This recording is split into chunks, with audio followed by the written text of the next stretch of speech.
Hello and welcome to this checkmate in 2 chess puzzle made by E Barbe in 1879.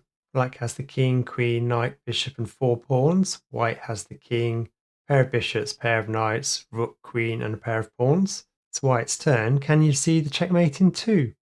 Moving your queen to d2 won't get you a mate in 2 unless the black queen moves to d3, because then you can move your knight to e3 to get the mate in 2.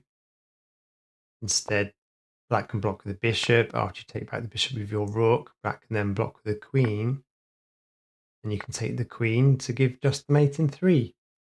Taking the knight of your bishop won't get you the checkmate in 2 unless Black does something like take the rook with their pawn, because then you can move the bishop to c6 to get the mate. Instead, the queen can take your rook. Then you can move your queen over to g2, checking the king. King can't move, so Black has to block with the queen. Then you can mate in just 3 with the knight to e3 move, with the queen being pinned by your queen. Moving your rook to d4, checking the king is another mate in 3, but not 2. Black can take back with the rook, and then it's the same checkmate as last time by sliding your queen over to g2, and then checkmating with the knight. Moving the knight to e3 is another mate in just 3. Black king can't move, so the queen needs to take your knight, and then take the queen back with your bishop.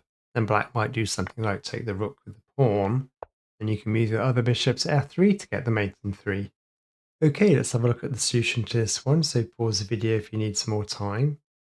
To get the checkmate in 2 for white, you need to move your queen to g2. If the black pawn takes your rook, you can move your knight to e3 to do the mate in 2, with the black queen being pinned by your queen. If black takes your queen with their queen, you can move your knight to e3 to do the mate in 2. If black decides to advance their e-pawn, you can move your bishop to f7 to do the mate in 2. If Black decides to take your knight with their f-pawn, you can take the queen with your queen to get the mate. If Black decides to move their knight to c7, you can take it back with your knight to do the mate. If Black moves their knight to f6, you can move your knight to e3 to get the checkmate in 2. Thanks for watching, please like and subscribe, and I'll see you next time.